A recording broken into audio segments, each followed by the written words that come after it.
and welcome to this live review of Watchmen episode 2 and episode 3. And boy, do I have so many things to say. So guys, first, I will wait for you, of course, together because this is a live review, it's not recorded. I'm going to say whatever I can possibly cramp into this live review.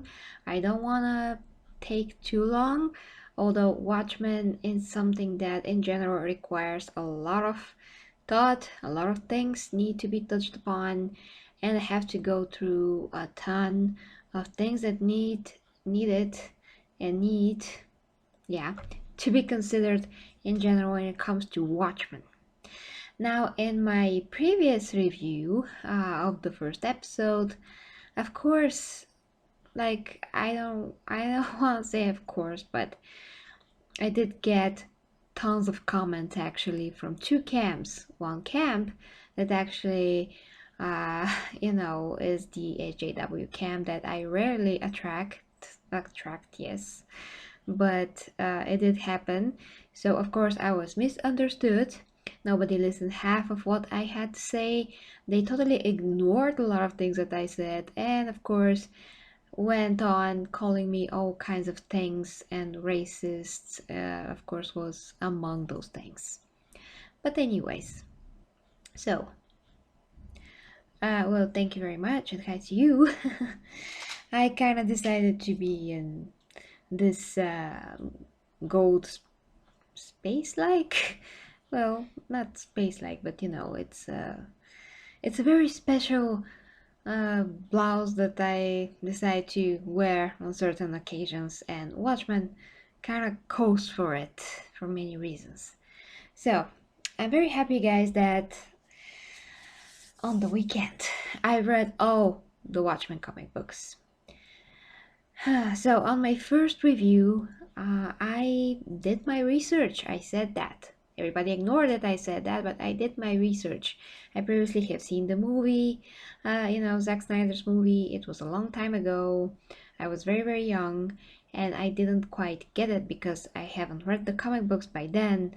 And the movie, of course, that, basically was made in such a way that you totally have to be knowledgeable enough about the comic books to understand the movie and perceive it in the most accurate way possible.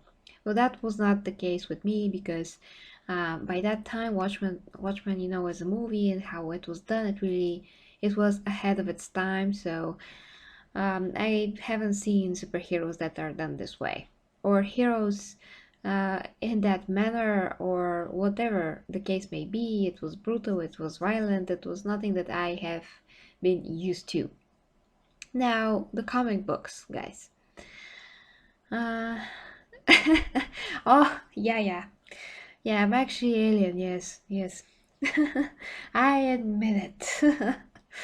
Okay, I'm gonna take that as a compliment. And hi, dear Ivy. So, my Garinan General is here in the comments as well. Yeah, good evening, guys. So, I love to wait for you guys to gather, but as always, this is a review, so I don't want to keep everybody else that are going to watch it. I'm not going to keep them waiting that much to get to my point. And of course, because I have so many things to say, I want to keep it as tight as possible, my thoughts, and I don't want to really break it that much. So I'm going to look at the comments as soon as I finish at least some kind of a thought, so to speak, or a point that I want to get to. So, guys, Watchmen. So, I've read all the comic books now, guys. As I said, I did my research about Alan Moore, how many problems he had with DC, even how Watchmen as characters came about, what's the idea behind them, and of course, since I have now first-hand knowledge, since reading all the comic books that Alan Moore wrote from issue 1 till 12, the original story, I have perfect overview about Watchmen. So first I'm going to say, before I get to the review of those two episodes as quickly as possible, what are the core values of Watchmen as a story? What was the point of it? you know, the point of it all, pretty much. There's a lot of things that were touched upon as topics in Watchmen as a comic book, but the core stuff, guys, um, basically, I'm trying to abbreviate it here, but basically, it's about superhero world that a lot of people try to be vigilantes. They don't have any powers. There's one guy that gets powers in, you know, because of an accident, and of course that is Dr. Manhattan. He gets above it all. I mean, he basically gets these godlike powers, and as a human being, he is very, very distant now because he's not a human being anymore. He's something a lot more, and he does see things from a very different perspective. Basically, when a human gets an enormous amount of power, uh, it just changes everything. And he has so many powers, he can see so many things, particles, you know, molecules, so many things from the universe, how it was made. And he was also watchmaker's son, which means that he can, you know, put a watch together, which, as you know, it has so many little elements that he has to put together. That on its own is a metaphor for so many things. And the fact that he was broken down in that experiment, basically destroyed, he was able to put himself back together, one system at a time, so to speak. You know, he was just eyes with brain, you know, the nervous system. Then he formed the bones and the muscles, and all of a sudden he emerged the way that we know him, the blue, the blue guy without pants. And yeah, but I mean that even if we take Dr. Manhattan, if you can take one character from Watchmen, you will definitely see that there are so many layers to that character, and there are so many metaphors for the world that are basically like a mirror image of that character in some kind of a way. Uh, and you see how this world that this character is put in, how this world affects that character. And that is very, very important for the point I'm going to make further when I get to my actual review. Um, Thank you, Ivy. Of course, yes, I do. I do now. Yeah. So, and that Dr. Manhattan is just the a huge extreme because he's the only one that has superpowers. And we can talk about Dr. Manhattan, even about him, like for hours and hours. But getting to my point, so the world of Watchmen, guys, is this world that again is alternative world. It's like a mirror image of our world. It's during 1985, and first we get an idea about Rorschach because it's basically the comic book starts with his journal and this accident, not accident, sorry, the murder of the comedian, and he's one of those guys, one of the guys that are part of the team of Watchmen, and they're not officially called Watchmen, by the way, but he's a part of those guys. And he is basically at the end, not the end, but he's like older, a lot older guy now. He gets murdered, not very nicely, and basically we get to see the investigation of his murder. We get Rorschach, and we see how he investigates, and throughout the issues we get an idea of everybody in Watchmen universe, world, city, and all of that. But the point is that we start with Rorschach, and Rorschach is a very important character because when you see it, how he's used in the show, I mean, he's not used, but his mask is used. It's totally different from what he is and what he's supposed to represent.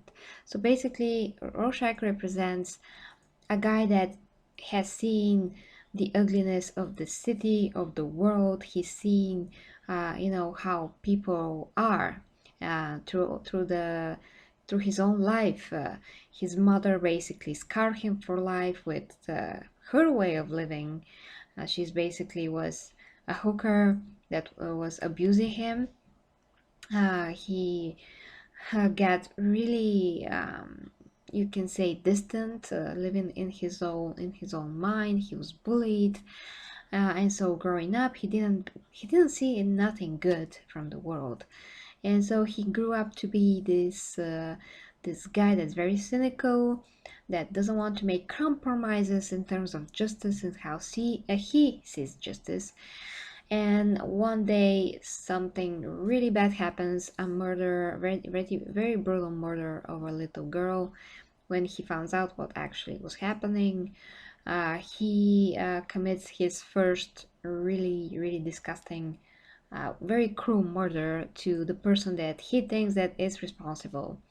And although when I was reading comic book, I didn't see like, I mean, I did see clear evidence about this guy doing it, but the comic book showed everything, it didn't explore that much. It just showed, how Rorschach came about this case, and when he found out that, dogs are chewing on some bones, he just put two and two together and went on and killed the guy brutally, basically, putting the house on fire and all of that. I don't want to tell you the whole comic books, but I do have to tell you some little elements here and there, so I can connect it with the show.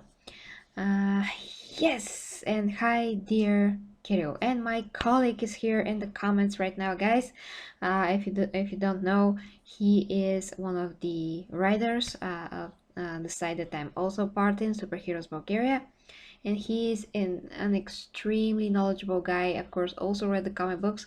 He's read a lot more comic books than I can imagine, and although I'm very into superheroes since a very young age, I take him as the master of knowledge in terms of comic books. So he is also here in the comments. If there's something else, he will definitely add to what I'm saying. And hi to Milkshake. uh Awesomeness. Okay, Milkshake. Now we are talking about Watchmen, so please, no Vikings, no distractions. This is a heaviest topic and as complicated as it is, and I'm trying to, get to the meat of it. And so, guys, so that is pretty much about, I mean, it's not pretty much, but the point is about Rorschach that throughout his life, he starts working his normal job, before he becomes this vigilante guy. He works with women's clothes, which is not very good for him. I mean, he's kind of, he doesn't have a sexual side, so to speak, because he was exposed to this very disgusting and immoral things when he was a kid. So he distanced himself from that part of life, and he doesn't view it as something that is even interesting, even to the slightest of him. He only is interested in justice and his viewing of that. And so he finds a dress. I mean, he doesn't find a dress, but this dress apparently is ordered when he works in that woman's clothing shop, and it's basically this very interesting fabric that's made from, uh, Dr. Manhattan is a pattern that can move. He explains it. I mean, in the comic book, it's explained exactly how it works. It's like two layers of fabric, and in between them, there's something like not a plasma, but something else that is just ever changing and moving. Um, so, okay, so Kira wants to add something. Aha. Yeah, Snyder's movie is pretty close. Yeah. So continuing with that, guys.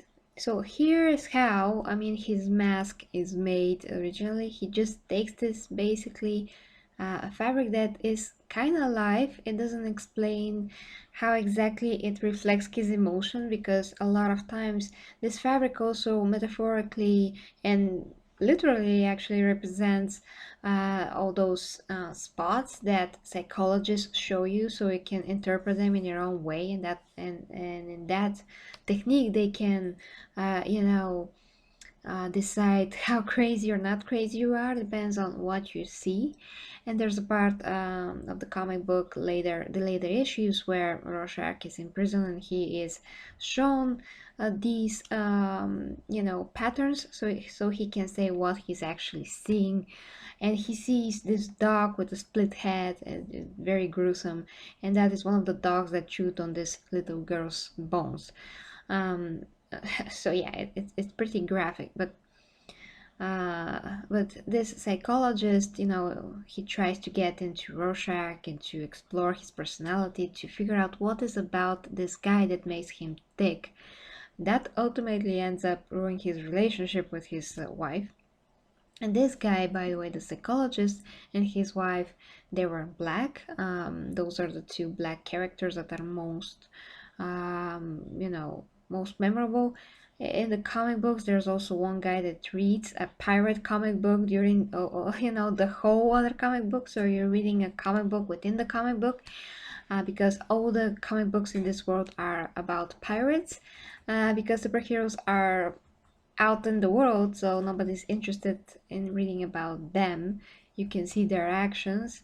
Although when Watchmen starts, you see that there's already been sunset in terms of superheroes, because only Rorschach is actually active. He's very persistent. That is his life. That is the meaning of his life.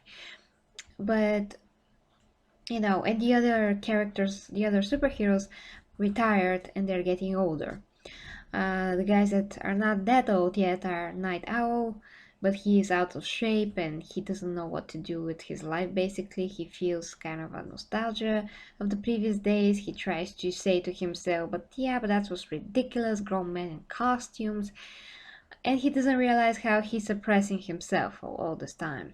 And his visual appearance is also an image of what he is inside. He just let himself go and he doesn't want to pursue what actually makes him happy and what actually makes him feel like an accomplished real man, so to speak, because you know he was rich originally, and that's how he was able to create the costumes and the owl ship. And beyond all of that, he feels that his life is very empty. So that's about him. And then when we get to Lori, his mother was actually the first Silk Spectre, and she did fight crime, and she did had unfortunate relationship with the comedian. So basically, guys, Watchmen, when it starts, is already sunset of most heroes. Only Rorschach remains really active. Dr. Manhattan is active, but he is the one super being here in this story. And and Sil Spectre herself, the young Sil Spectre, that's original Sil Spectre's daughter, she is a character that we really have to talk about in some point, because she did appear in this third episode of Watchmen, Lori. And we have to talk about how she is in the comic books in order to address her representation now in the new episodes. Now I'm gonna pause here and just look at your comments because my thoughts, they have to catch up, but yeah. Okay. And hi Irko, hi to you. Yeah, you're right. When we combine forces, we form Voltron. That's why, that's my metaphor for we form a great alliance, and we are a great team. He's proud.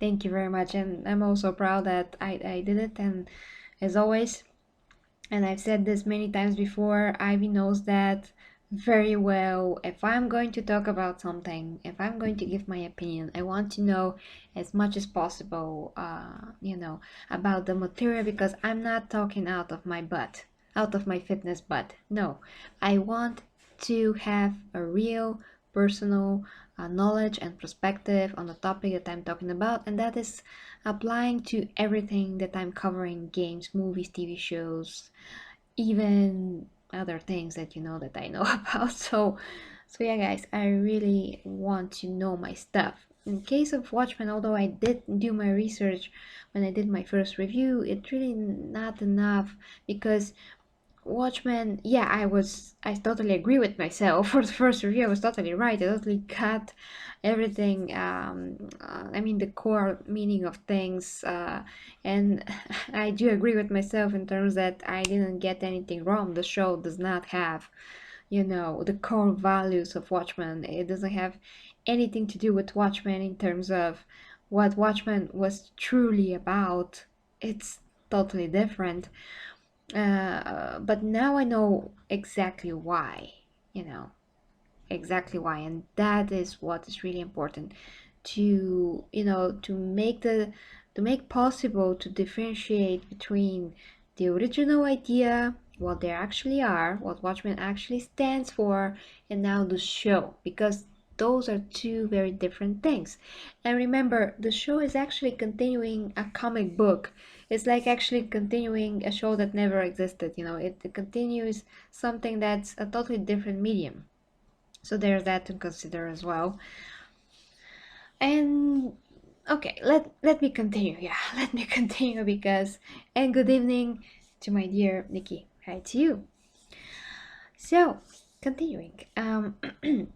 So yeah, guys. So basically, we see in Watchmen comic books and throughout the whole comic book, we see how people are in this city, and in general, it's implied that the world is dark and grim because people are just getting more violent, more rude towards each other.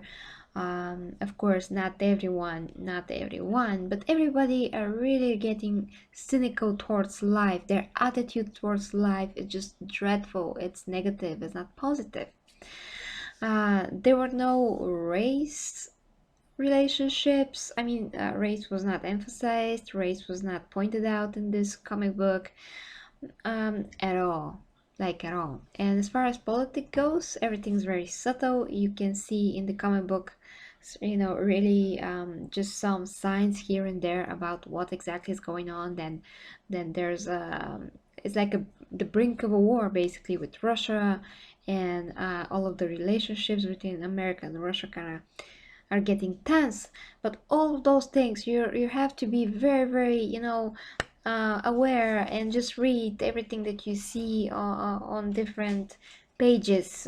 Not only the bubbles, what the characters are saying, but just the posters, random posters on the street. When Night Owl in the first 3 pages actually of the comic book, when he passes, just walks on the street, you can see further on the other side of the street, a sign about something that's happening. So you do get an idea of what's going on in the whole world through newspapers, just randomly placed. I mean, everything that's placed in the comic book has a particular metaphor behind it, idea behind it, and it's meant to give you information and to world build of how everything is, of how things stand in this world, of how people think, of how the situation is overall, but it is not in your face. It's very subtle.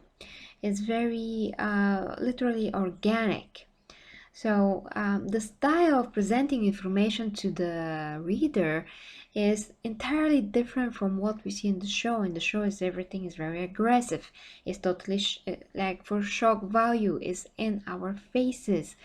Is really direct. Is not what Watchmen was ever about. It's not how Watchmen expresses its story. So, yeah. So, when you have all of that in mind as base of what Watchmen is and how it's built, then we get to our superhero characters, and again, they are regular people. We see through pictures of how those original superheroes, they are very old and they are talking about the old times. The comedian is already killed in the first few, like literally few boxes of the comic book, but through the stories of how the other characters talk about him, Rorschach talks about him, Night Owl talks about him, Lori, her mother, we get perfect idea of how he was. We see how he really was in Vietnam, talking with Dr. Manhattan, how this guy killed a pregnant woman that claimed that to be pregnant by him. So basically we get a hint that he raped her probably at some point, and now he doesn't want to get to have any responsibility towards this woman or this child, so he basically kills her off. And Dr. Manhattan sits and just watches. And the comedian is like, well, you could have prevented that. You could have turned the bullets into mush, or to stop him, to kill him. He could do anything, and he didn't do anything. He just stood there and watched. So again, we have this metaphor for first the comedian and how he sees the world. He sees the world again very cynically, but he also decides to be an ass in this world. I mean, he doesn't quite see the reason to be a good guy. He just decides to be the bad guy. He just decides to do whatever he wants, take whatever he likes. He doesn't have any respect towards women. Obviously, he only sees them as basically something to what. And when he was younger, he tried to rape Laurie's mom. uh, thank God somebody walked in and stopped him. And Laurie also, as a younger girl, she sees him, she decides to argue with him on that, but she doesn't know that he's actually her dad. Eventually, she finds out about this, but we see how Laurie carries a lot of baggage because of her mom, because her mom wanted Laurie to be her, and Laurie even took her name, Sue Spectre. She was that character for the longest time. So the mom is very controlling. She's also part of the whole world, of the problem. I mean, she is basically a woman that the only thing that is her like measurement of success, if you are a hero and you're out there and you're doing all of those things, basically like a mother that tries to pamper her daughter to teach her how to be her and to be in beauty pageants if she was a beauty pageant contestant or miss something, like for instance. So it's basically that. And this story, in terms of a woman perspective from these days, is like very it's something like a cliche almost, but for these times, 1985, you can say it's relevant. So I'm not going to apply today's way of thinking of a story that is from 30 something years ago, because it's just ridiculous. I mean, it was relevant for the times, and it does show another way of how things could turn out for somebody else like Lori, when she's a woman, and how women, let's say, are pushed into this type of a career. I mean, you can say a lot of things about that. Lori is one of those characters that is not as perfectly uh, dwelt in, you can say. She's not exactly like the other characters in that way. Uh, Mm, yeah, I mean, it's kind of complicated to talk about Lori because I'm gonna get to another type of waters. The point is that through every character, the Aloe Man, Dr. Manhattan, and even the bad guy of the story, Ozymandias, you can see how because of people are the way they are, this leads to a very, very huge catastrophe. So once again, throughout, although you see all those different characters, yes, they are different, but they all uh, are affected by the world that they're living in, the life around them, everything around. They're all affected by it, and they all have to find some kind of a way to deal with it, and they all deal with it in their own way. But at the end, a catastrophe is happening under their noses. And they have to settle their differences in order to do something, but they don't do that on time. So basically, catastrophe does happen. Now let's look at your comments once again. Okay.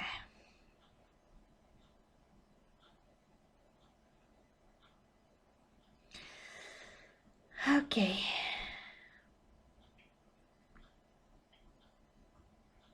Yeah, exactly, Ivy. I know that you understand.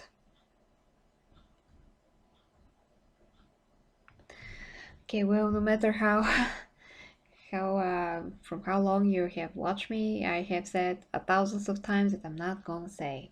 So stop asking, please. Okay. So now that I got to the meat of Watchmen, it took me 30 minutes to the comic books because I had to. This is also a versus, as you can see here. To review the show, you cannot go without talking about what actually the original is. So now we get to Ozymandias, that Ozymandias is the smartest guy on Earth. That's how he's considered. He has all of those resources. He wasn't born to be rich, but he decided to leave all of that, travel the world, and make his own, well, everything that he owns basically. Learn about Alexander the Great, track his path, his accomplishments, what he did, how he did it, strategies. He was fascinated with Egypt history, and he basically, that is why he's dressed the way that he is, because he's mimicking Egypt's style of everything. And so he decided to measure his success, you know, to next to this, to Alexander the Great, and he wanted to be, of course, greater than him. He has this big ego, and he thinks that with his intelligence, he's gonna achieve that. So he pretends that there's nothing going on really. When first time that the comedian, I mean, the first thing that happens, of course, is that the comedian dies. Rorschach investigates. Rorschach is a bit paranoid, so he decides to, you know, come up with this conspiracy that somebody is killing mass heroes.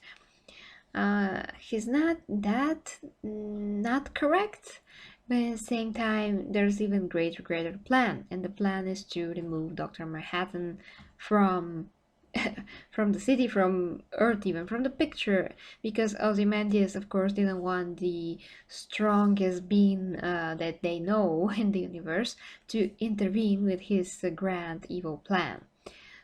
So he composes this rule, so to speak. Um, he gives, I'm sorry about that, but yeah, he composes this plan to invite Dr. Manhattan on TV, and a lot of people come up with different stories of how, well, this guy got cancer from you, and this guy is like he's radioactive or something, and they even test Lori if she gets cancer. I mean, if she has cancer. And so Dr. Manhattan feels like he's overwhelmed by everything. He decides to humanity is too much for him, and he goes on Mars so he can admire the planet without any humans meddling, in his business basically. But the story about Dr. Manhattan is also very interesting because, as I said, he's the son of a a watchmaker. So that's also very strange to me that they're putting so much emphasis on the watch in the Watchmen show, where okay, he's the son of the watchmaker, but what does this mean in the show? Does it mean that Ozymandias is waiting for Dr. Manhattan to finally come to Earth? That's why tick tack, tick tack. Right now we don't know, but in the comic books, a watch is not a symbol, and the show makes it like it seems like a symbol.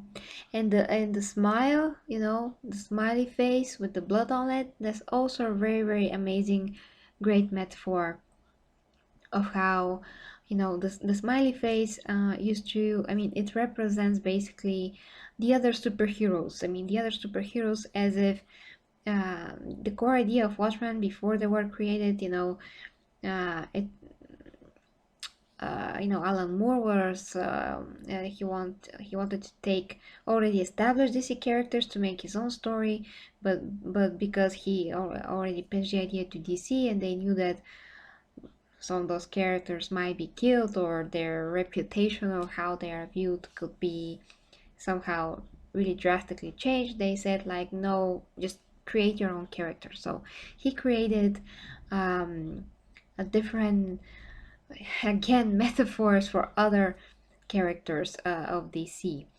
Like for instance, Rorschach is like the question, and Night Owl was like when he's uh, when he's without a costume, he's like fat Clark Kent or something like that. I mean, there's so many. One character is not a representation of one character, it's not the mirror image of another established DC character.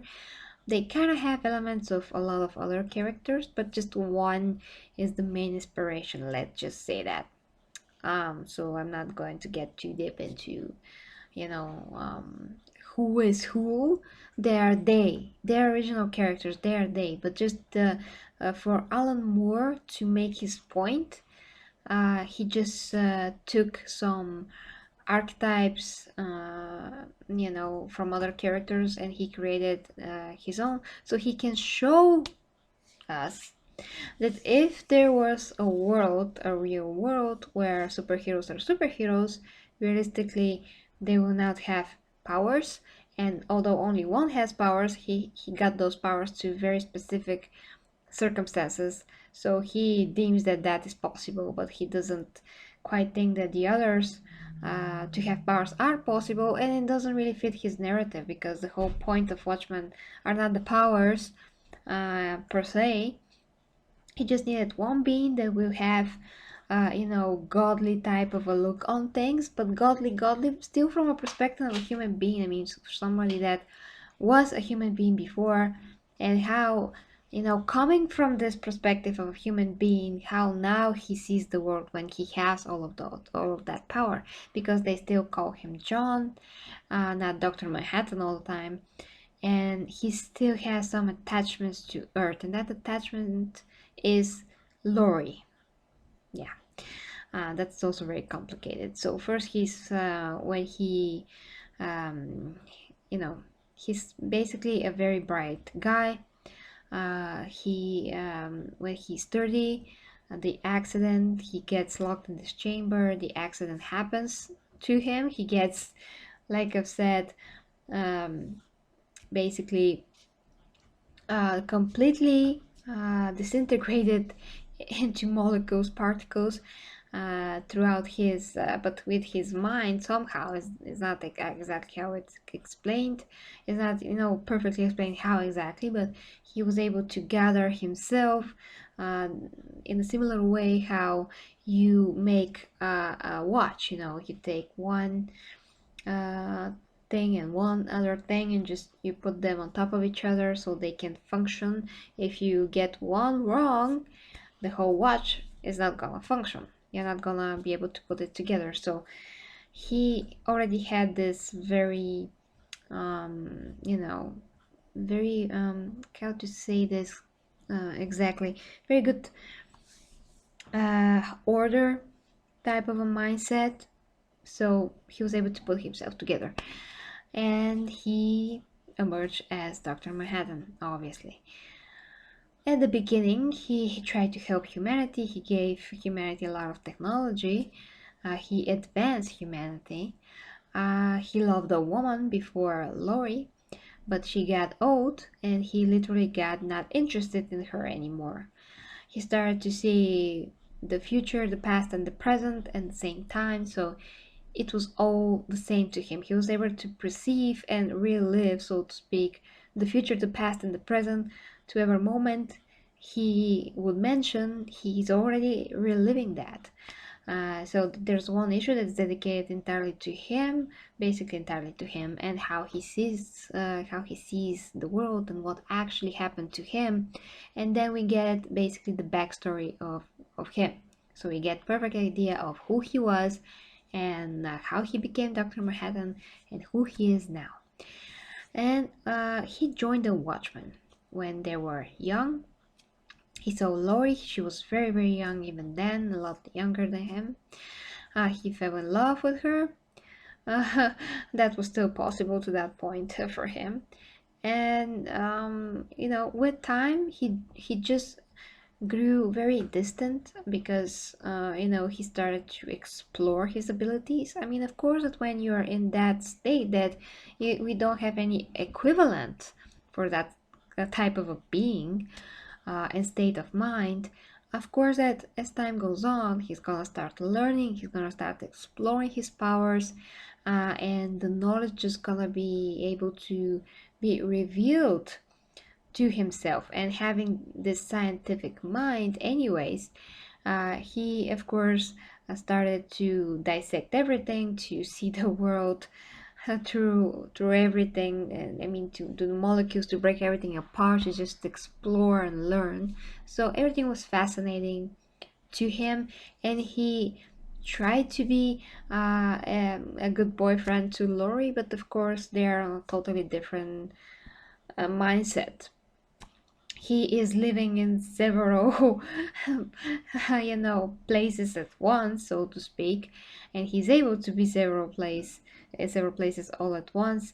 And she is just although she is a kick-ass woman, she is a girl that really wants to be loved, wants to feel him physically, wants attention from him, and she's not getting that. I mean, the more time passes, he's getting more distant and more distant, and she even, I mean, not she, he even starts to totally lose perspective of what it is to be a man, just a man. He's just a being now. He's not really associating himself with a man that much, rather than this new cosmic being.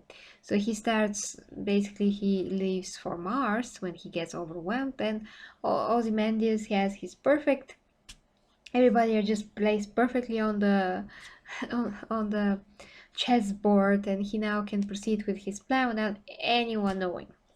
So during that time, everything is in motion. We don't know that yet, that his plan is in motion. Dr. Manhattan is on Mars. He explores everything there, basically relishes the cosmos, and thinks about the stars, and thinks about how many seconds takes to for a picture to fall down, in the red sand. It's very interesting. You just have to read it to really, really know what that is like through his perspective. It's just amazing to read it. Then he builds this glass castle that's one of a kind, of course, through his image. He just wills something and it's happening. Later on the comic book, he brings Lori with him. He understands that she basically cheated on him, although he just left her, so it's like they already broke up, but she was broken inside emotionally, and she connected with somebody else that was broken inside emotionally, and that was Night Owl. And through the excitement that they found together, through fighting crime, and basically because they were attacked, and then they decided to take the Night Owl ship for a night walk, and they saw this burning house, burning building. They saved the people. It was exhilarating, it was great. And the night ship really can be detected from the radars, and that's why it has this shape. If it has no edges, it could be detected. That's very interesting.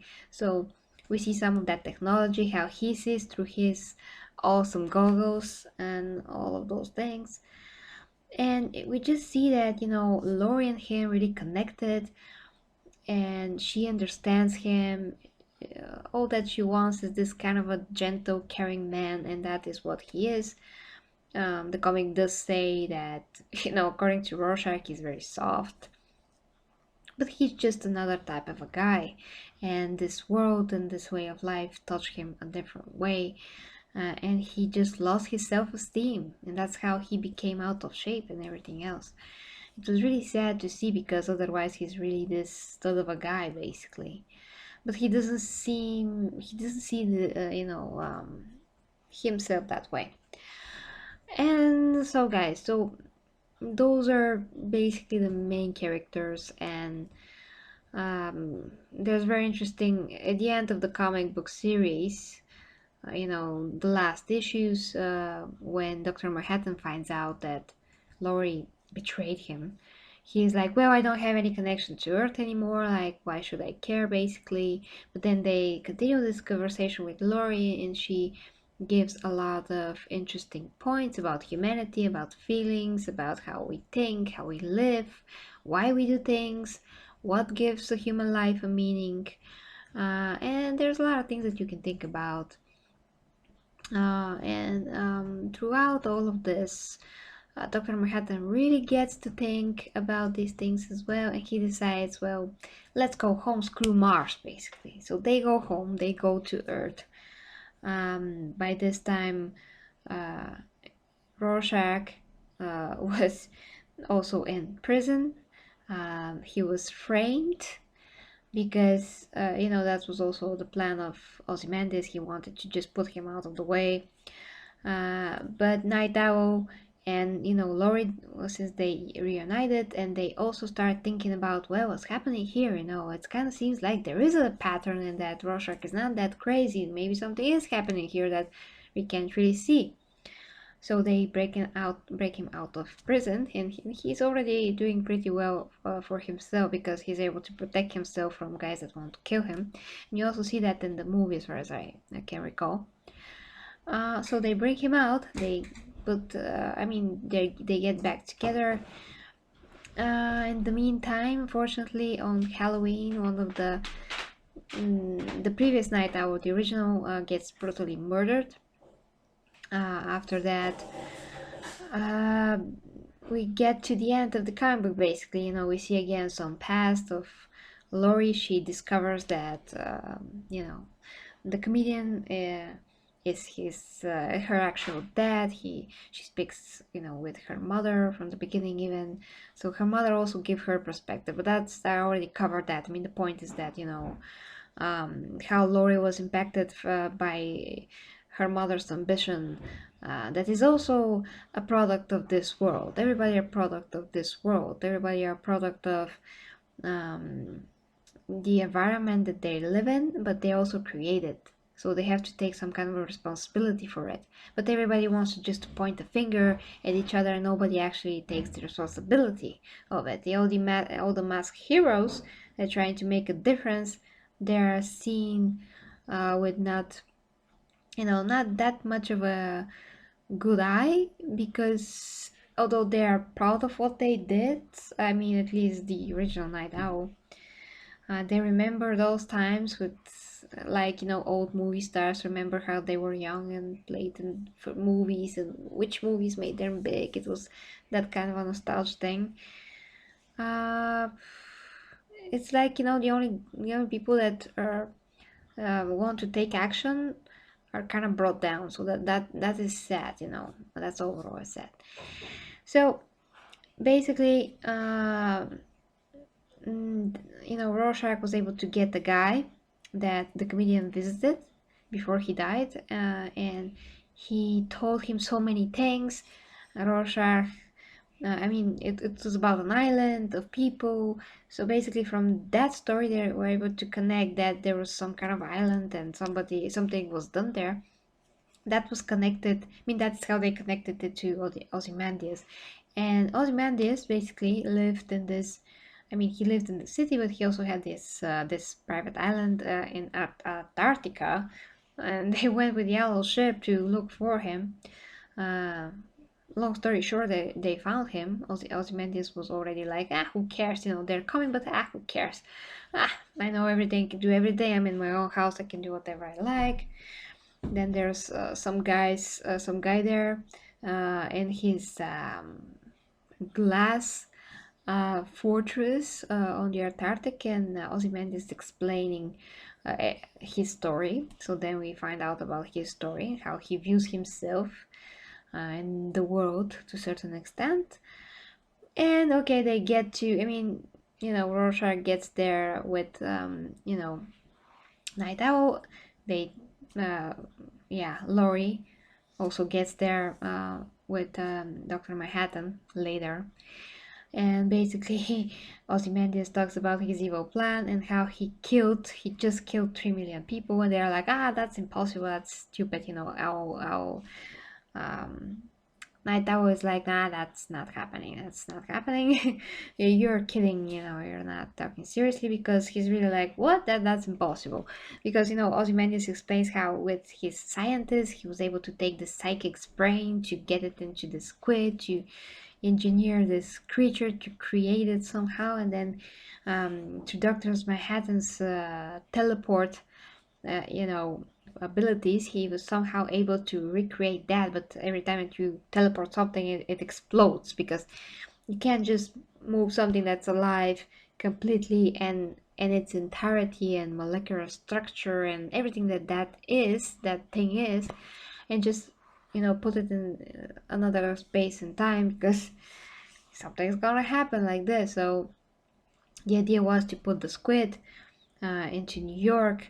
It was giant, it exploded, and that also like made this huge psychic wave, some kind of a shock, brutal images in all of people's minds, and they couldn't able to, they were not able to handle it, so their minds basically exploded. Such a long story. Okay, let me see what my dear Kiro wrote, because I can't talk anymore anyways. So I'm gonna have a break reading your comments. Oh, you're talking with Ivy. Okay, I'm just gonna go back a bit. Okay.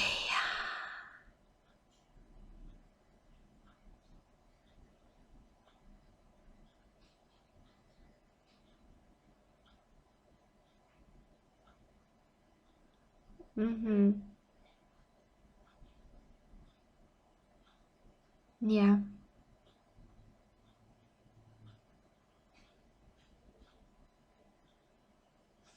Yeah, you can. You will. You can. You will. I agree. So, I almost got to everything. I almost got to everything, and I can start with the show. Damn it, 51 minutes. I can't believe it. Okay. Okay. Whew. Let's start the end, so to speak. So basically, guys, at the end of the comic book, they're faced with a decision, and that's key here. That's key thing. So Ozymandias explains that because this happened, 3 million people died, and now this war that was about to happen will not happen. Throughout the comic book, we see the news that Russia and America, they have this very eh, uptight relationship, but the nukes can drop any moment and something like that. So Ozymandias decides to make a huge tragedy so the world can be united. And, actually, here we have an emotional reaction from Dr. Manhattan, and he's very angry.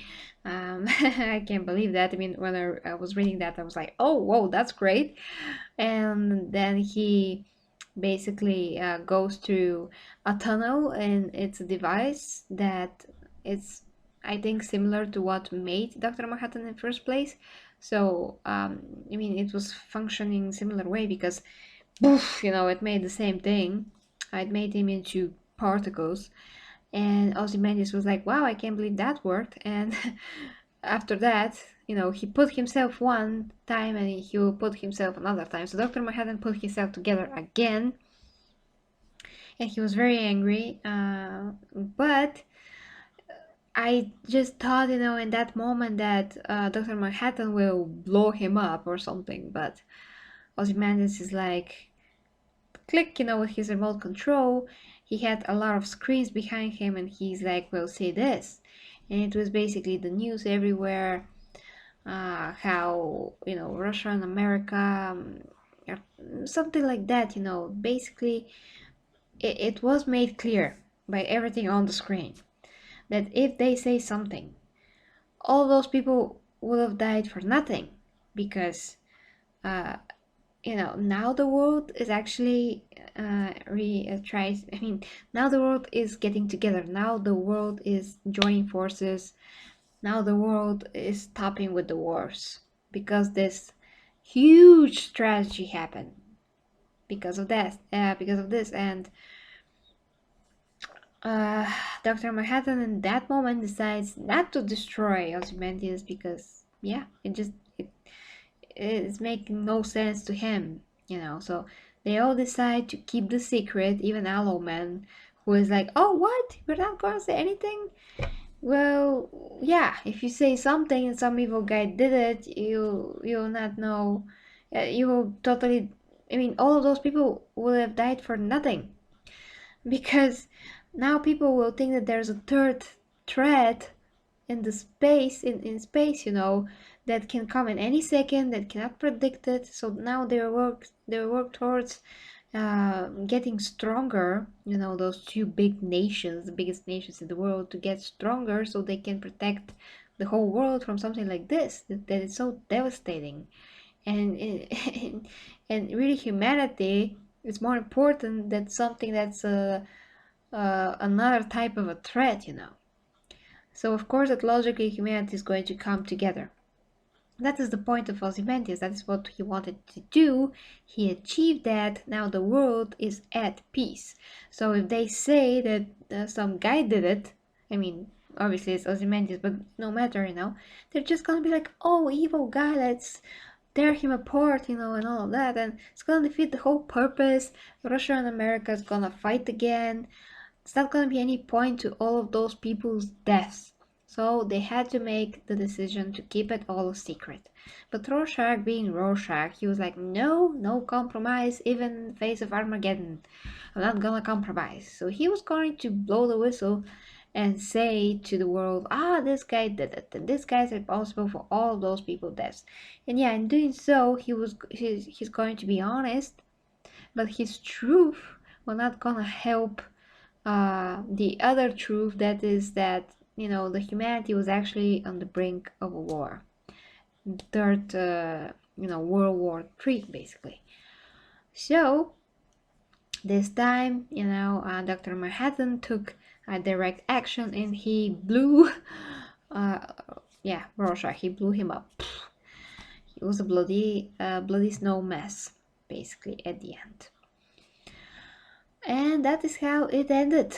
And then we see this newspaper, this guy, and in the end, I mean, there was just regular guy, like a Jimmy Olsen type of a guy, just out of shape, that didn't know where he's at, something like that. Very shown as very silly and incompetent, but his boss like very arrogant, and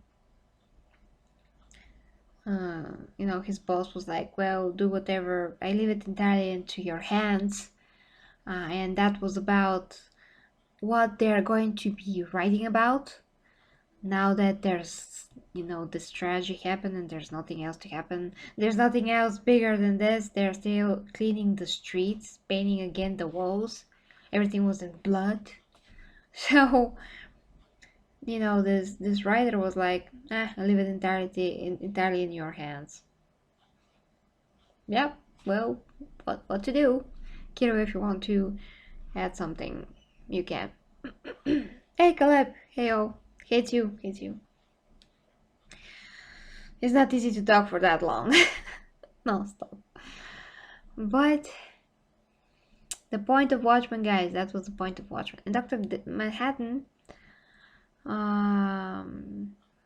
just let me think 2 seconds. Dr. Manhattan, he, as far as I know, he did not return to Mars, because in the show they say that he did. So I'm gonna check real quick.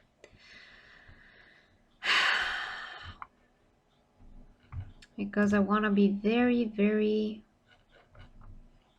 very clear on the last few pages, because this entire show lies on this, basically. So just give me a minute here.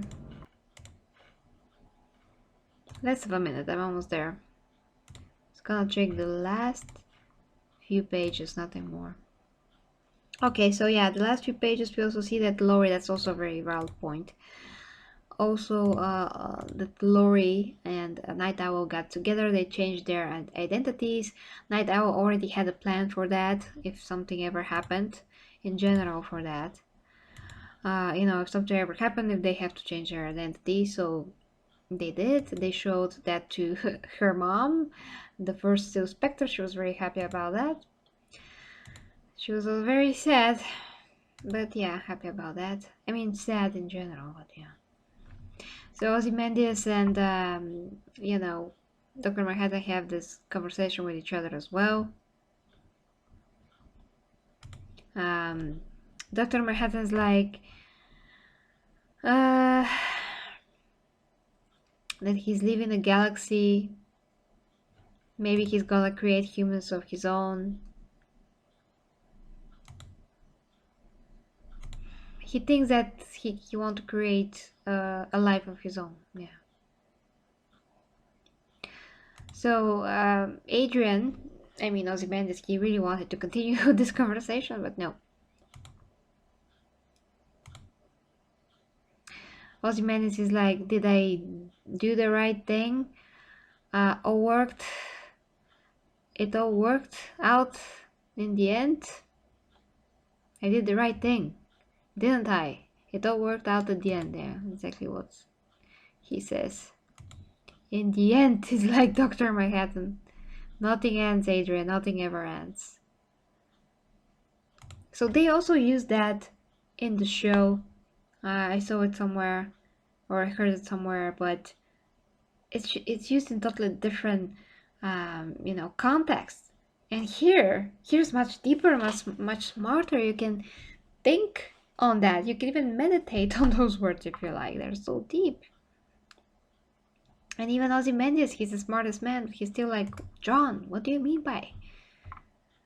By, just by. It's dot dot dot after this.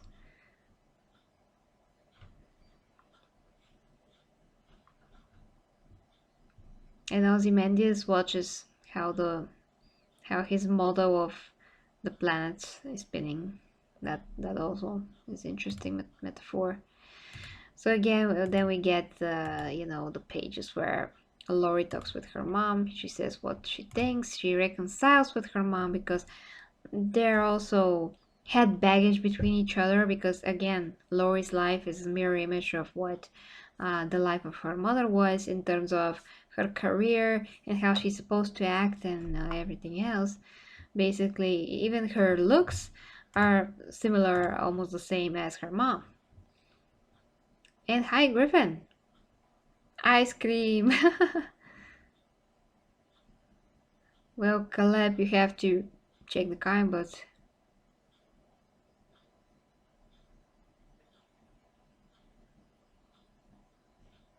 yeah, that's why we have to watch the movie together, the director's cut. I can relive that now, having all of those knowledge of the comic books and just I live the comic books. I feel like I it was an experience. Like when you read the pages, when you get into what is happening, when you see how everything is drawn, you get into that. You're sucked in, just like in a movie. Okay, I'm gonna continue finishing with the comic book now because it's very very important. So I continue to make the actual review.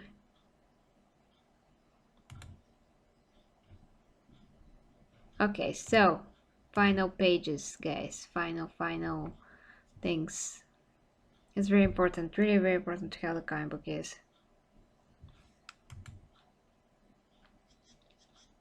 So now we see new signs on the doors after this accident happened. It says Happy New Year to all our customers. Error to run in 88. I'm not sure what that is, but again, there's some news, about what's gonna happen. One world, we see posters, one world. So the point is the unitement of the world. Yes, something really bad happened, but sometimes something really, really bad has to happen in order to the people to snap out of of this ridiculous arguing and bad energy and just bad attitude towards each other, and not be segregated, not be, distant from each other, to unite, to be one. you know there's even actually a gay couple on the street, two women that are fighting for their relationship, and exactly like a man and woman would fight in a relationship. So it's no different.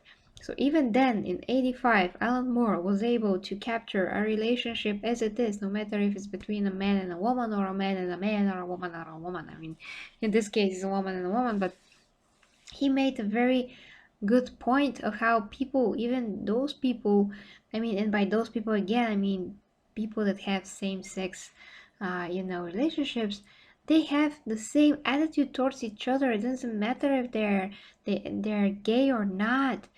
They have the same problem because they are human as us. It's the same. We are all the same. That's the point. We are all human beings, no matter if you like this, sex, or you like this sex. As long as it's two consenting adults, that's not the point of anything. The point is that you have to be a decent human being. You have to show love to to other people, to show kindness. They have to show kindness and love back. You have to show respect to those people, and they to you, and everything has to be mutual. And even if you don't like somebody's opinion, somebody's political views, just don't talk about things that, I mean, not don't talk about, but for instance, when I have a friend that has different political views than mine, I'm like, well, I don't really like politics. I really don't, because they're really poisonous in their core. All politics are is, to brainwash you to vote for this person and that person, so they can take all the money in the world and have the power, basically. But they're in for the money. Basically, our, politicians, but that's another topic. But yeah, when I see somebody that has different political views than me, I'm like, well, I don't really care about that. We're not gonna talk about that, because I don't want to ruin my relationship, and I mean, I don't want to get in argument that's gonna lead to ruin that relationship, because you have to be extremely stupid, ridiculous, and unwise to ruin your relationship to somebody that has different political views as you. It's just ridiculous and extremely stupid. I have to be able to somehow respect, your point of view, as long as, of course, that point of view doesn't mean that the other person is going to do something bad and drastic, like in Watchmen, like you see all those guys that wear the Rorschach masks, you know. But the point is that if all of us had this positive attitude towards each other, such arguments will not even happen.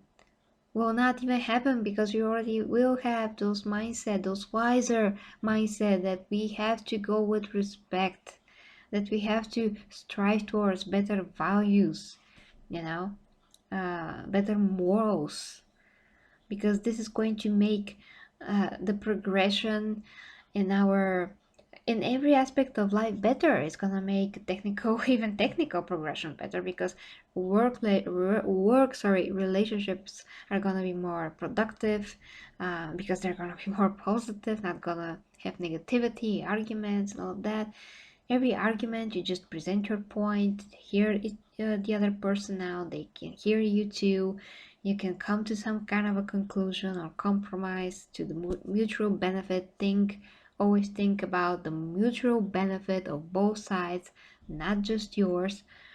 And there's so many aspects of that. So this was the point of Watchmen, the whole comic book. All of those characters, through their eyes, through their stories, individual stories, through their individual fights with themselves, with the world that they're living, the conditions that they're living in, all of those conditions. Everything is done by us, by humans. Nobody else is to blame but us, ourselves, and how we do things, and how we have, and how we have this attitude towards things. It's the bad attitude. It's the wrong attitude. And the backlash that I got from my previous and first review of Watchmen was exactly that. A total huge bomb of hate towards me, towards somebody that they don't know. They don't know anything about me, but they like to judge. So yeah, that's the point, and you are escaping the point of Watchmen, and you know the people that are defending the show, they are missing exactly this point, and they're doing the exact thing that Watchmen said to not do, to not be segregated, to not, you know, um, make each other into groups like black, white, female, male. Like, it's ridiculous. We're all people. We're all people. We are all people. Just get that into your minds and into your hearts, because we're never gonna stop arguing. We're never gonna learn from all of those amazing artworks like Watchmen. And during that time in 85, it was critical moment for something like this to come out. Alan Moore wanted to say to the world, hey world, just stop it. Just stop it. Just look around. Look at what you're doing.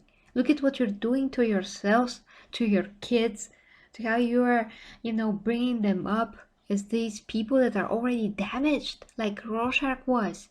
He was a damaged human being since he was a very young kid. And the kids that bullied him, you know, do you think that their parents are good people? No, they they just left their kids on their own to fend for themselves. Basically, they didn't take the time to teach them to more, for morals and how they should be acting towards other people. And other parents did the same thing. So we have one damaged generation damaging another and another, and then we have this sick society living in those sick cities surrounded by dirt and filth everywhere, let's say. That is not okay. If you want to have this utopia that everybody else talks about, it doesn't, it's not something that's not possible. It's literally, it's us, it's just our efforts, and then we have just doing it. Just do it, It's like with the training, with the eating, how to even take care of yourselves.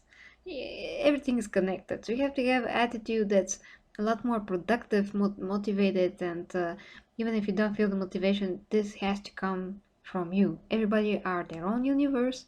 Everybody have their own powers, and I mean powers in terms of, not only physical, abilities, but mental and spiritual power, so to speak. You are all made from a lot of things that together make a human being.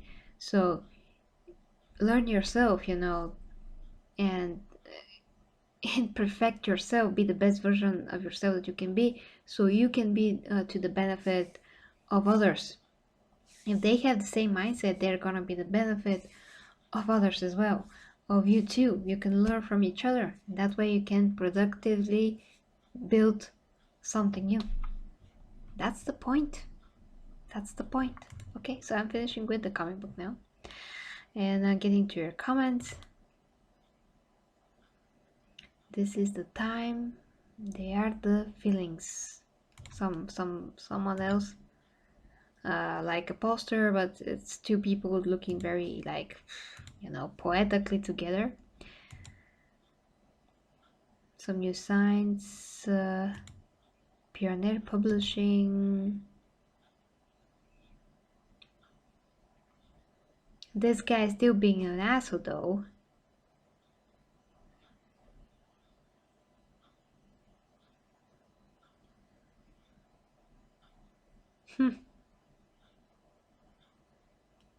Yeah, so this guy, the authors, um, the writer, the chief writer, he's like being an ass to this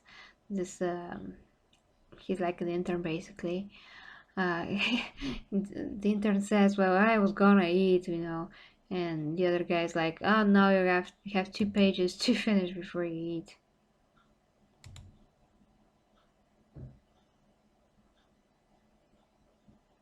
Yeah, nobody's allowed to say bad things about good old buddies the Russians anymore, so Ben goes a 2-page column. And this guy's very cynical still. He hasn't learned. Some people really hasn't, still not learning, and they're the same people that are not understanding Watchmen actually. Can get some filler from somewhere. Some kind of a crank file, whatever that means. Limited abilities. Yes, yes, whatever is within your limited abilities, just please let me eat my lunch in peace. So he can eat, but this boy can't. Limited abilities. Or just run whichever you want. I live entirely in your hands. Journal. Well, it seems like he's going to get to Rorschach's journal somehow. I think that Rorschach left the journal in the newspaper. That's interesting. And in the end, there's a saying, it would be a stronger world, a stronger, loving world to die in. Yeah, yeah. It's all going to be better for everyone. It's going to be better for everyone. You're gonna give a better future for everyone and future generations. It's gonna ensure the good and everything.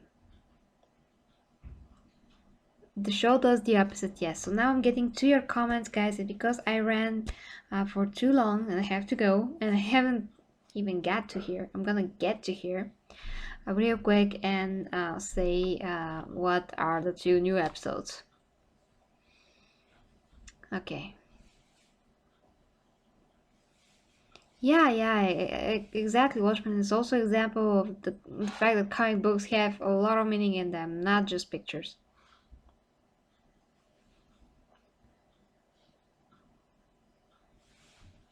And actually, that comic book within the comic book, it was very dark. It was disgusting, actually.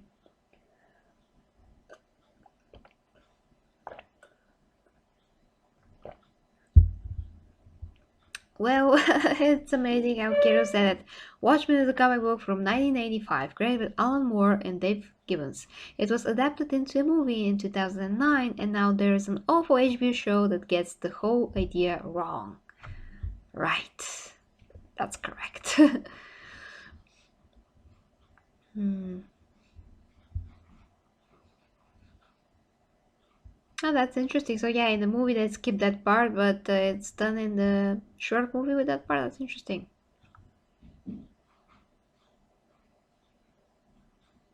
Yeah, it's great to hear about comic that's managed to stay on this mature level and touch upon reality as it is, different depending on who's observing. Yeah, it's different depending on who's observing it, but the whole picture of all of those differences makes one picture.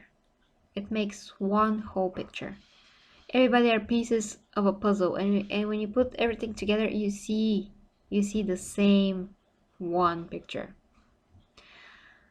Kiro says, yes, it's one of those comic books that even today show that comic books are actually great. Yeah, I already read that. Literature and not just comic pictures. Yes. Ivy says, and you're right, Gary, some people cannot see beyond the momentary rage. Then when things get heated, relationship can change forever. Yeah. I blame Fortnite. That's very funny. uh, what can I say? I mean, when you're young, you could really be steered in a direction that's not very intelligent. You can be led by emotion, and that is very wrong. Yeah, I learned that when I was growing up.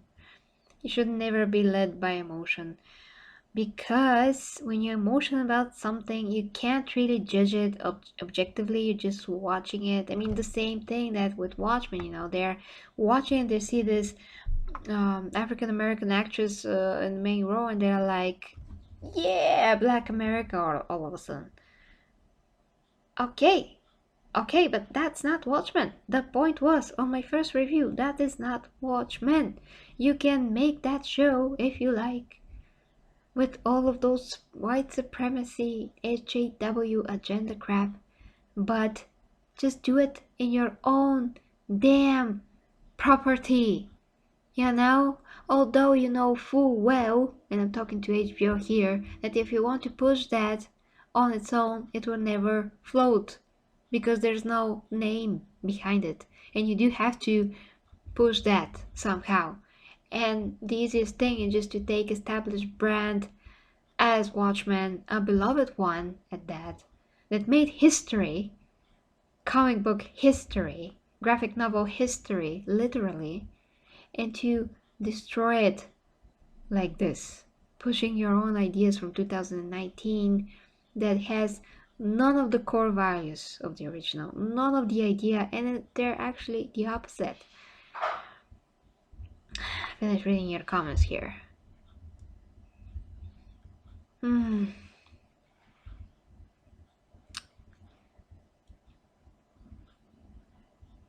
Absolutely.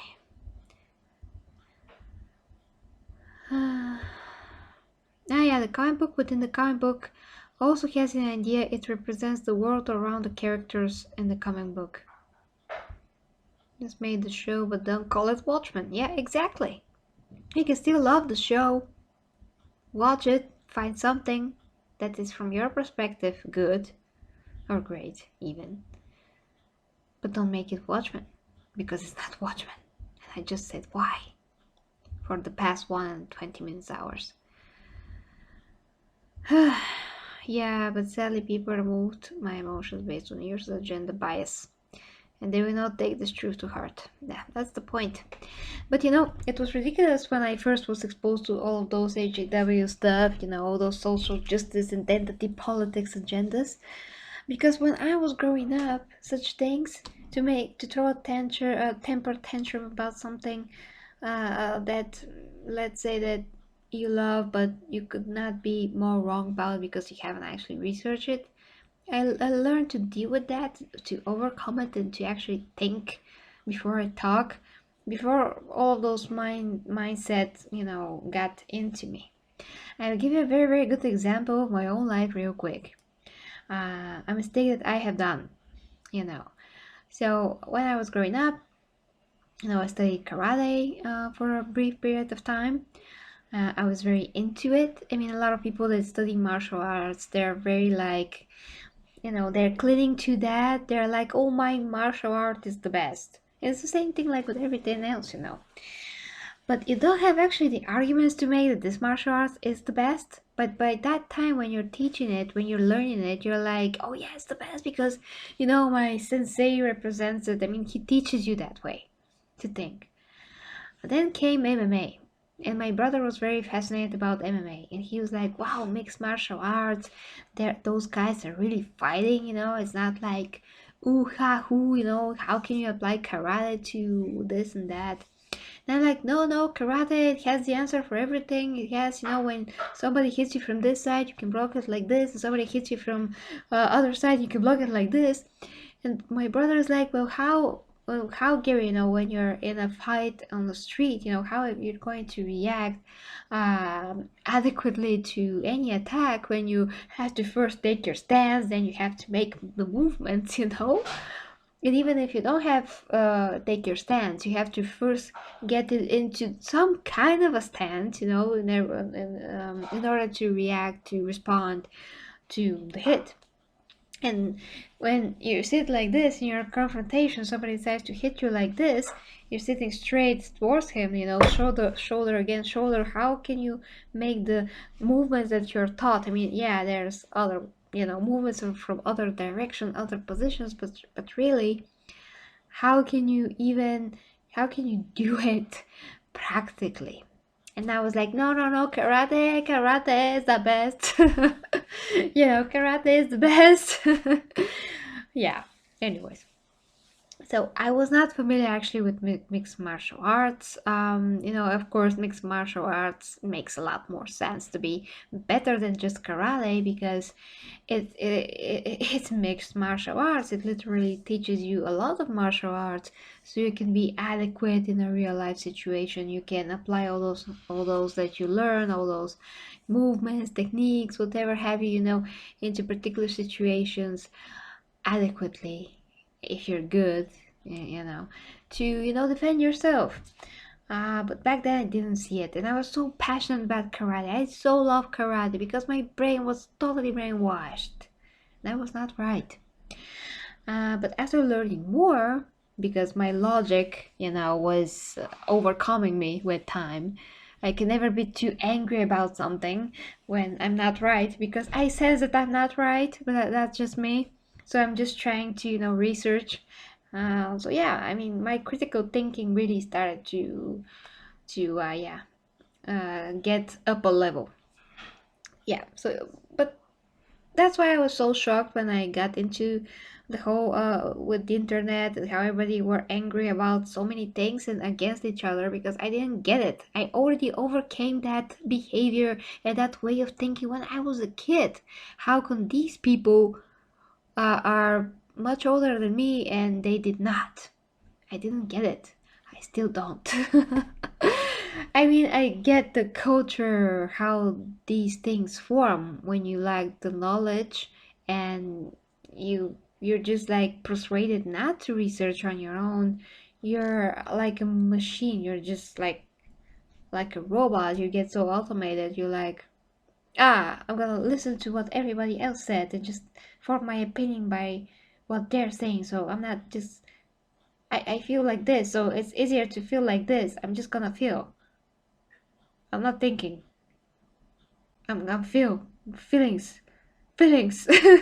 you know, yeah. So feelings are important, but you have to put them in the right place and use them, to work with your logic and knowledge, not against them. Because when you when those two things work against each other, again against, you know, you're working towards your destruction and against yourself. You're not working for yourself, so there's that. Okay, so episode 2, episode 3. Finally, after 1 hour and 26 minutes. I have to finish this. Damn it. So, episode 2 was better than episode 1, which is not saying something, I mean, that much. I mean, it's better overall, but it's better, like, I mean, it's more interesting, you can say, but judging by what is happening, what they're saying with what is happening, it's, again, not good. I mean, uh, okay, first, you have to know that this is years after, like 30 years after what happened in Watchmen, because it's today's times. It's literally real time. So it's 2019 real time compared to 1985. So what they did, they put those characters that were never a Watchman. Sister Knight, never a Watchman. Who is she? Well, now we know because of the show, but she's not canon in Watchmen comic books. She will probably never be unless they try to write it against Alan Moore's say in this. The point is, that's a new character, nothing to do with Watchmen. They decided to take a real life event in Tulsa, what happened there, in 1921, and use it against you. I mean, against the viewer, the African American people. They literally are taking this, using your emotions that are connected to this event, and they're using it against you because they're making money off this freaking show. Just, you're not connecting that at all, just a little bit. And for me, it's not moral. It's not moral to take something that really happened, already happened. It's a real life tragedy, and to start the show with this again has nothing to do with Watchmen or the core values of Watchmen as a story or the point of it.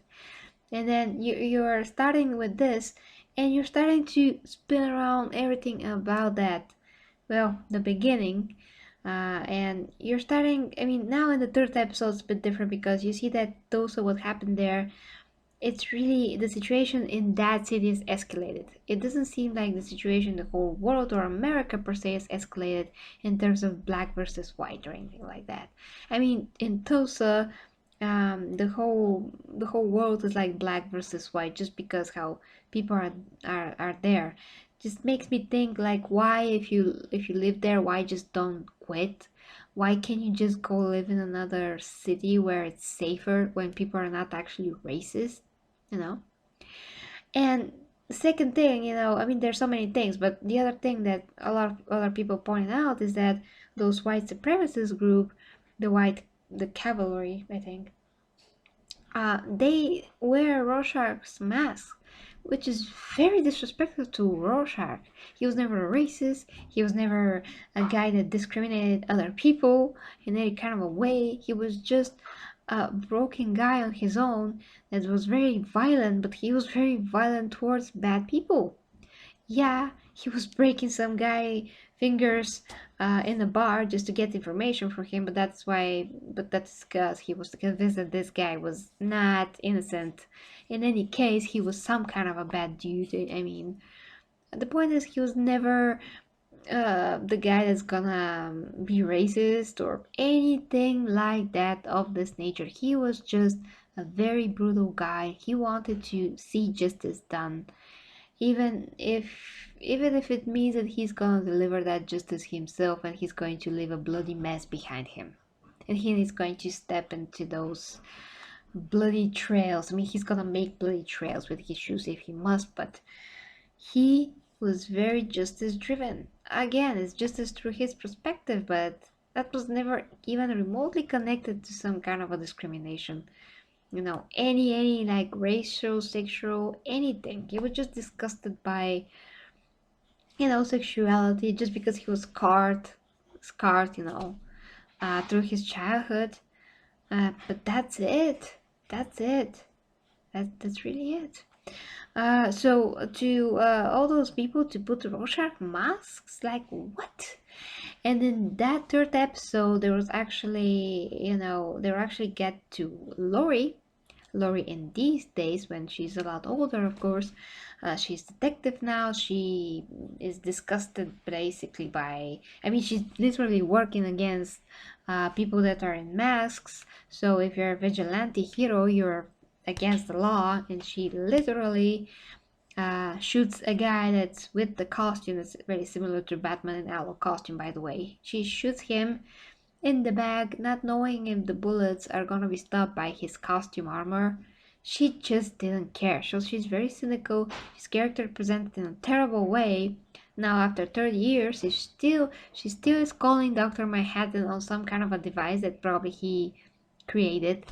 And operator is speaking there, female operator is like, oh yeah, just leave your message for Dr. Manhattan.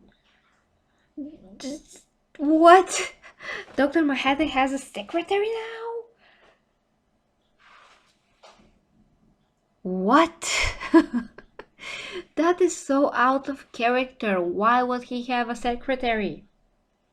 I mean, I know that he's very powerful. I mean, if people in the world wants to connect with him, they could just speak about him. That is how he got to Lori and transferred her to Mars. I mean, he knew that she was speaking about him. He can perceive time and space, past, present, future. He knew that she wanted to speak with him, so she went. He didn't need a device for that.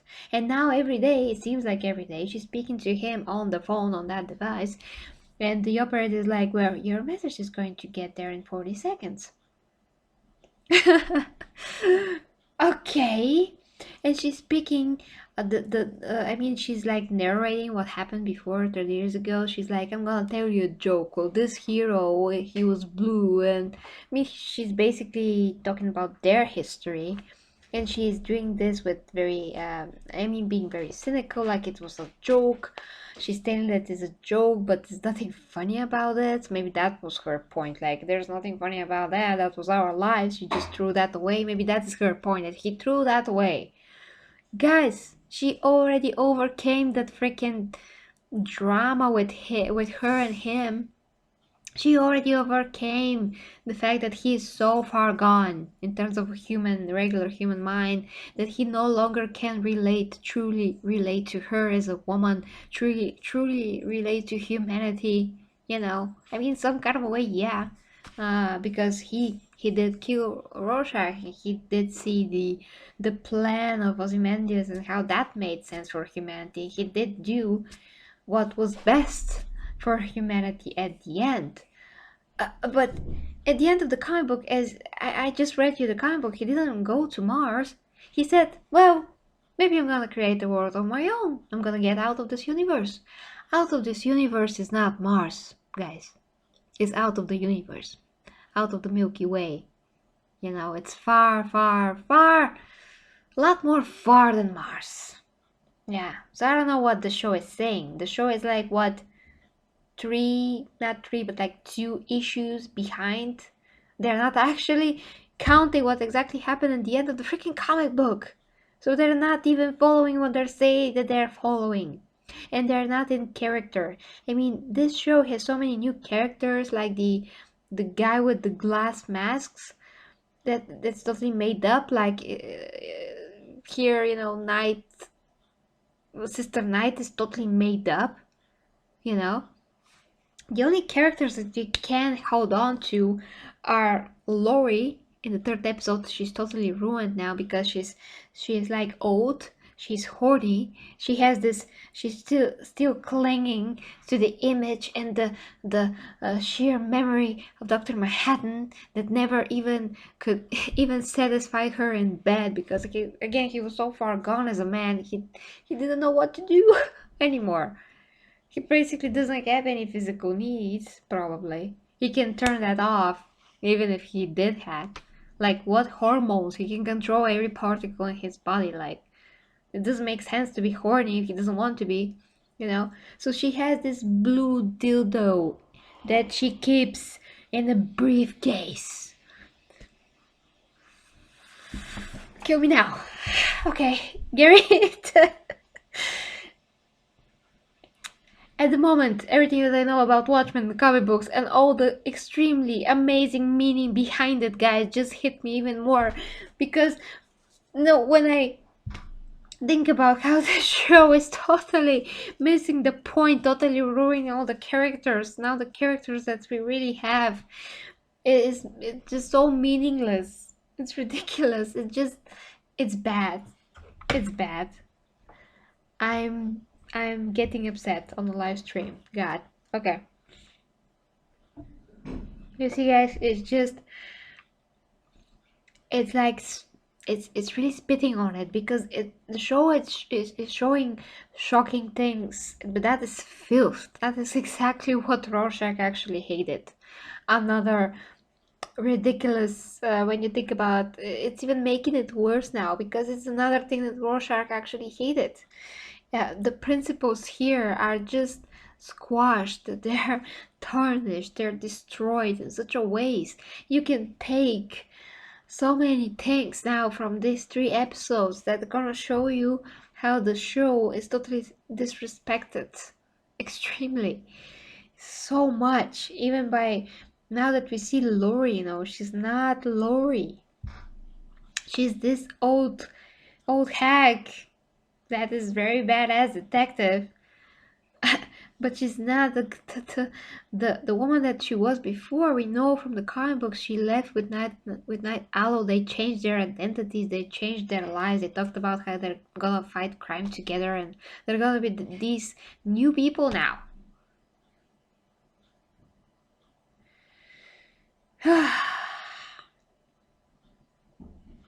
Yeah, but the show now tells you that they're broken up and that she turned into this cynic,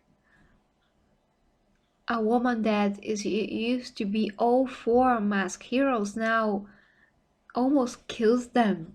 She's basically part of a squad that works against masks heroes because it's illegal to be a mask hero. It's illegal to take action. It's illegal to be something different, so to speak. You know, it's a metaphor for that if you ask me. It's illegal and although those people in Tulsa, there are mask heroes and they are doing something against, you know, you know, well, the law, so to speak. So the policeman there with the mask, everything is just concentrated in that town. Everything is just in its own bubble in that town. That is what this third episode showed us, that it's in that town. So I just can't. So yeah, I have to go to bed, guys. I'm sorry that I got so upset. But just thinking about the show, it's all sex and bullshit. It's so shock value. It's so, you know, violence for sake of violence. some guy with the mask of Rorschach blew himself. I mean, he went to the funeral of the chief of police. He he was like talking to the guy in power. I forgot what he was, like not a secretary, but he's a young guy that basically rules there.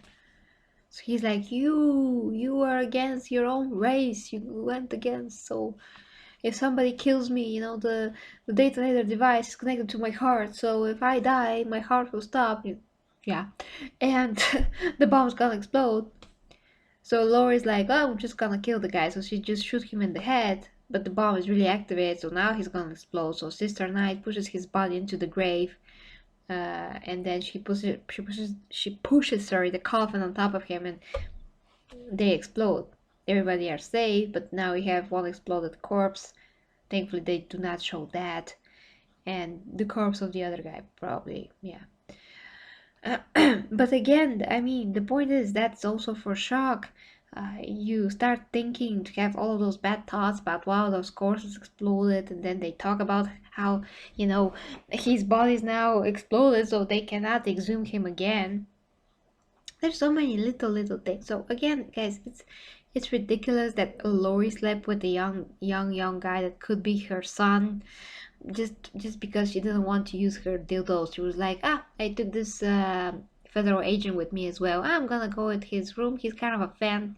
We're just gonna sleep with him. I mean, she did not say that. I mean, it was kind of how they presented it, because she got this huge dildo like this big. And she was like, eh. It's like, no, I'm just gonna be with the real deal. So they show her in bed with the guy. This woman that could be her mom. His mom. This is another show. If you want to watch filth, if you want to watch, you know, immoral things, if you want to see racism, if you want to see people that are shouting racist things, literally. In the first episode, I totally actually forgot about that, but Sister Night here was like, those white, what they smell like bleach or something like that, which is one of the biggest, the most huge insult I ever heard towards any race, not only white people, but any race. If that was applied, of course, to the opposite end, if some, white woman or guy says the similar thing, but against, black guys, I don't wanna say the equivalent of that or what that could be. It's just terrible. What they're gonna say then, you know? So, extreme racism. This is not going to be. That's not gonna be a show if Watchmen was not attached to it. Definitely not. But it's brainwashing. It's brainwashing. Yeah. And we see that Ozymandias is exactly who we thought that he is. That he's a crazy old guy living in Britain somewhere in his mansion, and see he is somehow surrounded by some kind of a area that he's basically a prison in. I don't know what that is like. He has all of those servers that look the same, they're clones of each other, and he uses them for crazy experiments that are extremely stupid only for his entertainment. Now, in this third episode, it seems like he tries to accomplish something, but we don't quite yet know what exactly that is. He basically puts a man in old armor that has some kind of a pipe attached to it, and he's like, well, you're going to go in the great beyond. And next scene, this clone is completely frozen in his suit, dead, and Ozymandias is so angry because he's dead and frozen that, well, he's angry because he himself failed. He starts to hit the corpse over and over again, and it starts to break under his hits. So Ozymandias, they did show him pull on the suit from the comic books, but who cares? Who cares now? Ozymandias used to be this guy that's so amazing in terms of how he speaks, how he talks about how great he is because he's learned all of those things that he learned. He left his wealth and he accomplished everything by himself.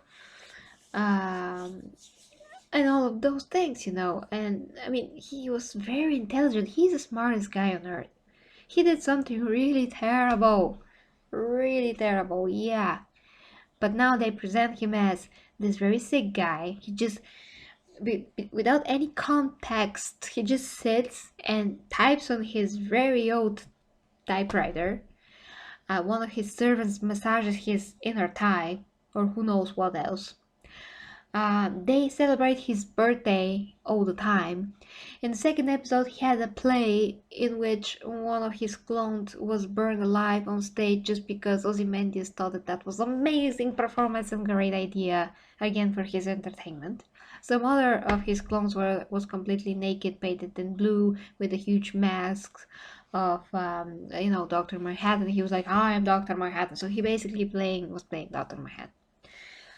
All of this was his entertainment. So we don't have any context yet why he is crazy and he does stupid experiments. He's supposed to be the smartest guy, but he does so stupid things. And he wastes all of those clones' lives all the time. And they're really brainwashed and devoted to serve him as much as possible, like literally. So again, that presents a sick individual with his sick environment that he's living in, and all of that environment just helps him to be even more sick. It's just useless human being. He's reduced to useless older human being. I don't know what to tell you anymore.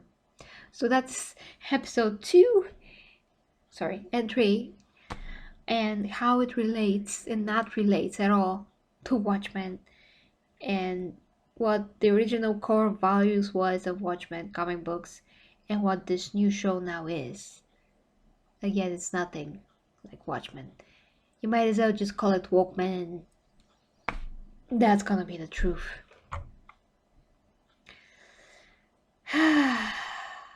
Okay.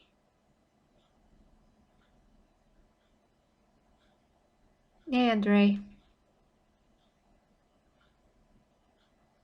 And thank you very much for watching, by the way. Another Bulgarian viewer. I just can't believe it. Thank you. Yes, it is abomination. Yeah, just use it in the gym exactly like I would do. Exactly how I would do.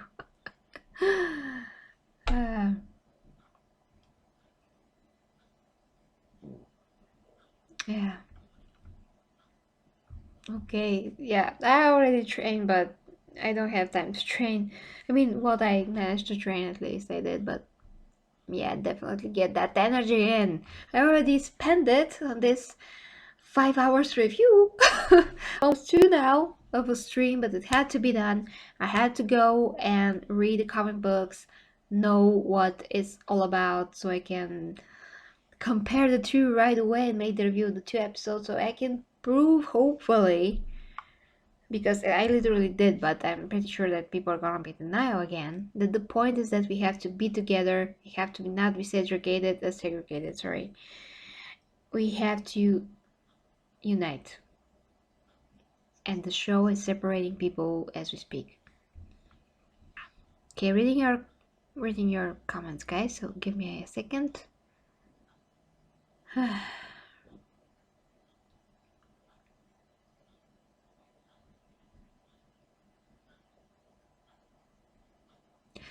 Yeah, if they wanted to make a point about the racial problems and all of that, again, a lot of people that watched my first review, they thought that I said that there's no racial problems. No, I said very few people are now really racist. Most of people are not. Even when I was growing up, there was a black kid in my class. Nobody said anything, even though we are a country that are not really accustomed to having other colored people here, because we don't really have a lot of black people in Bulgaria. Now we have more black people than before, but the point is, previously we really didn't, and nobody said a thing. Everybody, was respectful to that kid, everybody were playing with him like every other kid. There was no difference. So when I was growing up, when I was watching other shows, when I would see a black person, I never even noticed. Really, I didn't. Like, when I was listening to Whitney Houston, I was like, she has one of the most amazing voices in the world. She's so amazing and all of that. All I can think about is her amazing art, voice, music, songs. That's so emotional in a good way, touch the heart. It was amazing art. I never even once thought, oh, she's black. Oh, she's black. Oh God, she's black. And like Beyonce, when I was growing up watching Destiny's Child, I was never like, oh, they're black. Never. One of my favorite shows, sitcoms before, The Nanny, Married with Children, which I saw in the 2000s because, everything comes later here in Bulgaria. Not anymore, but before. There was two twins. They're very famous twins. They're still famous. Their name just escaped me right now. But they are black. The whole show was black. Their mom was black. Everything was black, in that show. All the actors. Never even, I knew that they were black, but that never even crossed my mind. Because they were people. They were funny and they were great. And I appreciate them and the show. It was so good. I loved that show. Loved that show. Just loved it. Never. I mean, watched Will Smith when I was growing up. Men in Black. Never watched Fresh Prince of Bel-Air because we just didn't have that here. But I loved the guy. I was a fan. One of my favorite basketball players, Michael Jordan, and how he made the Bugs Bunny, Looney Tunes movie, and I love that. Never crossed my mind he was black. But now everything's like black, white. Oh, what? Why are you doing this? You are doing it artificially. Artificial racism. Stop it. Stop it. God, the worst thing that can happen is something that is artificial. That's why we call it propaganda. That's why I say it's propaganda, because it's literally sorry, I just talked for 2 hours, guys. I'm sorry, my apologies, and it's 12 o'clock. I mean, it's midnight almost. So it's literally what Watchmen was not going for. Yeah.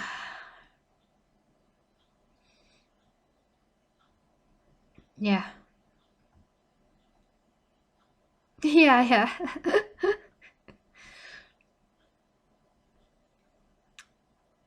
Yeah, thank you, Ivy. Ivy says you just prove how much you care about art, Gary. This is something that cannot be said about the people behind the show. You put your heart out for what is real. You deserve a major salute. Well, thank you very much, Ivy. Thank you. Yeah, because I just grew up with shows and movies that had morals and values. Now it's just sex, penises, and not moral things at all. We just see broken people that are cynical, that do not have anything left in them, and the whole narrative of everything, how the show or the movies, let's say, not every movie, not every show, but how those pieces of today's creations direct your mind is towards negativity and towards not the opposite of how people can improve.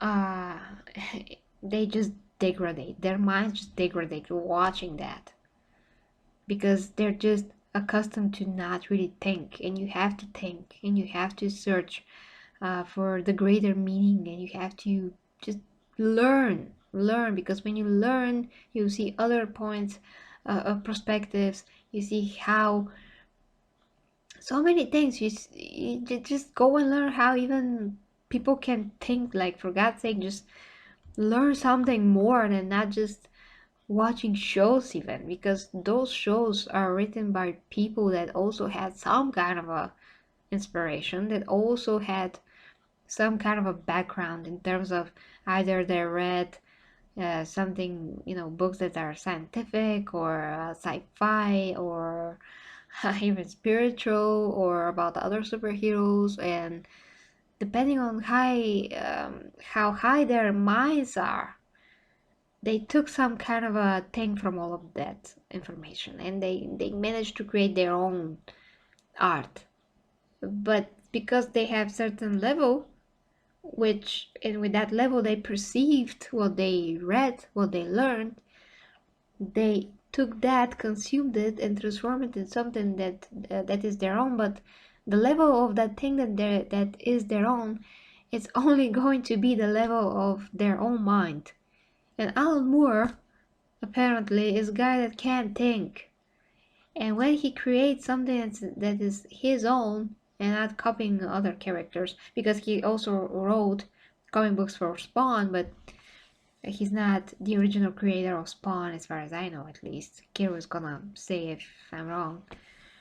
The point is that when he creates something entirely on his own, yes, he took inspiration from other characters, but he took the best because he had and he still has, a high level of thinking and a way to present it towards, all people. He created different style of comic books, different ways of writing. He just literally developed a storytelling style. It's more than a style, it's expression. And he was revolutionary in that creation. So that is why Watchmen is so important. That is why it made headlines. That is why it was, uh, you know, uh, accepted as a piece of literature, a graphic novel. It was not just a comic book, like comics, like kids comics. No, no, total opposite. It's one of the most sophisticated pieces of writing art. Even if you take how the comic book is freaking drawn, for goodness sakes, everything, the colors, the grim, the red in the rooms, the orange, and everything has freaking meaning. Heck, I'm pretty sure that the fact that Rorschach has red hair that is just so red is probably some kind of a metaphor of his burning fire that he has inside, and he just cannot find a way to put it down. So it just like comes out of him. It's like a volcano with lava. It has periods that just bursts. I'm pretty sure that there's also some kind of a meaning behind that, for goodness sakes.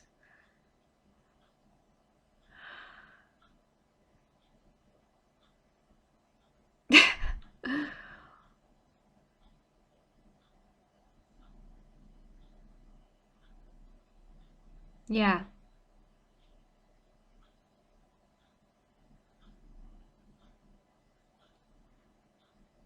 Okay, finishing, guys. We're reading your comments.